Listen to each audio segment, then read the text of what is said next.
I don't think Hasan's stupid either. This is a pretty common ideological trap. It's literally taken down, like, Noam Chomsky. If Noam Chomsky has fallen for this, like, multipolar America bad shit, one of the most cited academics in the history of the West, I obviously can't say Noam Chomsky is dumb. I don't think that Hasan's dumb either.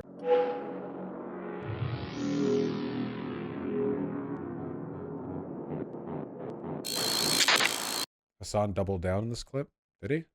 How is that pro-war? Ukraine didn't start the war. Supplying a defender is a righteous thing. I know it is. You're right. Okay, listen. Russia started the war. Russia is responsible. I agree, okay?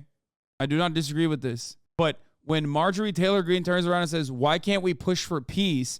And you come across by, you counter that by saying, well, peace is maybe not so good in this situation because what if Putin then goes into Poland? What? Hey, when the fascist says, what if we support the fascist country? What are we to do but not agree with them? What? When are we really saying Marjorie Taylor Greene's like optics here as an avatar for foreign policy is something that we have to like build our messaging around? Like, oh yeah, I was gonna support Ukraine against a fascist takeover, but then a local fascist defended seceding to or like a peace deal that favored Russia, and then now I have to. Poland. Or what if China goes into Ukraine? Or what if China goes into Taiwan? What the? China going into Ukraine? If China goes into Taiwan, we defend Taiwan. We have a defensive treaty with them. All of a sudden, you're defending it with other hypotheticals when she's basically talking about something that might even be completely unrealistic. Okay? But the counter to that should be, no, we want peace too. Yes, we want peace, but not on the invading country's terms, okay? That's what she said. Why are you saying Taiwan, Lamau? That's literally what she said. She said, what if China goes into Taiwan? Do you think it's just an inability to admit he's wrong? He can't admit that he's wrong. I've never seen him admit. Like he could barely admit he was wrong when the Russian soldiers crossed over the border. Like right after he was gloating about how the U.S. State Department was wrong in saying that the war was about to begin.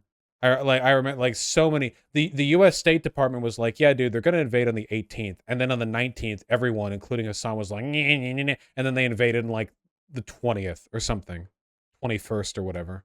Ask the chatters if he was advocating for supplying Donbass with weapons in 2014 when Ukraine started shelling. See if they're consistent. No, because they're not consistent.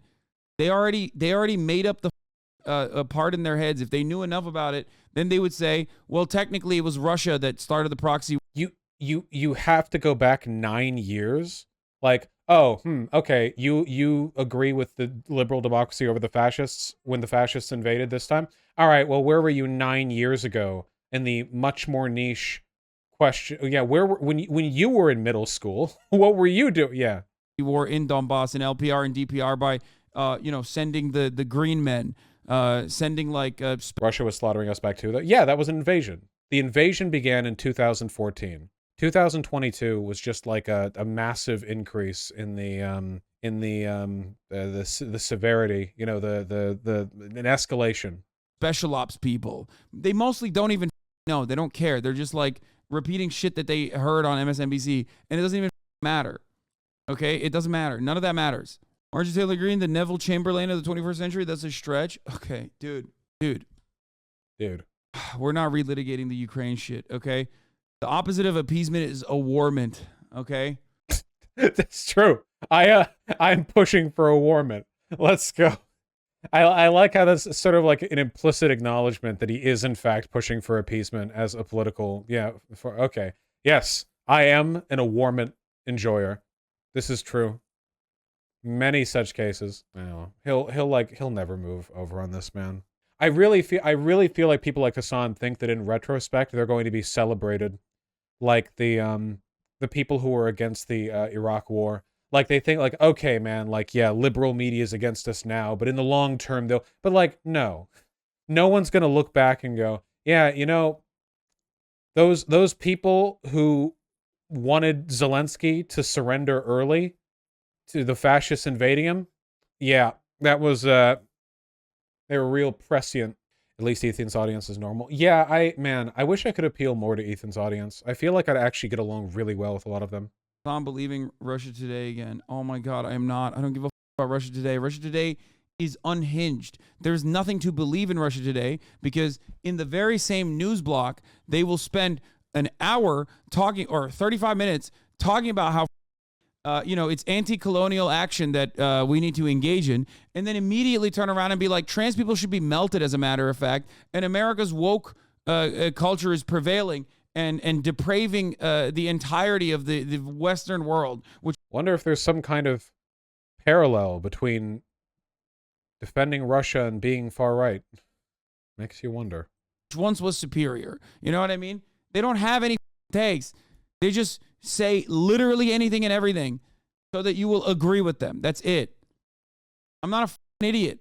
If anything, I'm trying to educate you on media literacy. Bringing up Russia Today is such a stupid argument here. I have advocated against Russia Today, or rather talked about how Russia Today is there's no ideology behind the commentary that they cut beyond just like mass chaos and confusion. No, it's anti-American. Russia Today isn't totally ubiquitous and neutral and all over the place. It's anti-American. They'll promote right-leaning or left-leaning perspectives as long as it sows criticism, discontent, and distrust in the West. Man, actually, a lot of his perspective makes sense if you realize he doesn't know that, because it's not totally disorganized. There aren't neocons and pro-American jingoist types on RT. They're not there. In fact, they're one of the only ideologies that isn't there. And that's because RT, a Kremlin-backed media group, is primarily interested in using a cacophony of different ideologies to promote a general distrust of the West within the West. And without the West as well, of course, but primarily within the West. That's the reason why these takes are the way they are. It's why, like, my broad criticism of the left is this kind of, like, general anti-Americanism, which, again, being anti-American is based, but you can be against a bad thing without then defending other things that dislike the bad thing, you know? Like, you can be anti-American, but then not be pro-ISIS. But there are a lot of lefties who genuinely seem to think that Russia and China represent some kind of, like, multipolar bulwark against Western imperialism, which they don't, and even if they did, it would not be desirable. He doesn't mean to defend it. I genuinely don't think. No. I do not think that Hasan is dishonest. I think that he's swam in the morass. America bad first. I don't know, America last. Foreign policy takes. And it informs, and he gets angry and frustrated. He would, if he was watching me right now, he would get really upset that I keep saying he's defending Russia, because he's not. If I asked him, like, hey, how do you feel about Russia? He would probably call it a fascist country. He would probably call Putin a fascist, so on and so forth. But the thing is, you are promoting pro-Russian talking points by framing the Russian-Ukraine conflict in the way that he does. And that's the confusion, and that's what he gets frustrated with. If he was genuinely pro-Russian, like ideologically pro-Russian, he wouldn't respond with frustration. He would talk down to these people. But he's mad because he feels like a bunch of liberals are constantly misinterpreting his nuanced worldview as being pro-Russian. But what he doesn't realize is that his nuanced worldview isn't. It's not a nuanced worldview. It's a deeply propagandistic one. It's skewed towards Russian interests, or at least anti-American interests. So he doesn't necessarily understand the bias with which he's speaking. Now, I can't even speak for Richard Wolff, man. Richard Wolff is f***ing insane, dude. And Noam Chomsky, don't even start it. I could beat that guy in an arm wrestling contest easily. I don't think that Hasan is dishonest. And you know, people in chat like to give him shit because everyone looks like a dumbass compared to me, including all of you. I don't think Hasan's stupid either. This is a pretty common ideological trap. It's literally been it's literally taken down like Noam Chomsky. If Noam Chomsky has fallen for this like multipolar America bad shit, one of the most cited academics in the history of the West, a person for whom I had an enormous amount of respect until relatively recently. Like, I obviously can't say Noam Chomsky is dumb. And I don't think that Hasan's dumb either. I just think that he's really emotional, which is why he responds to criticism so badly.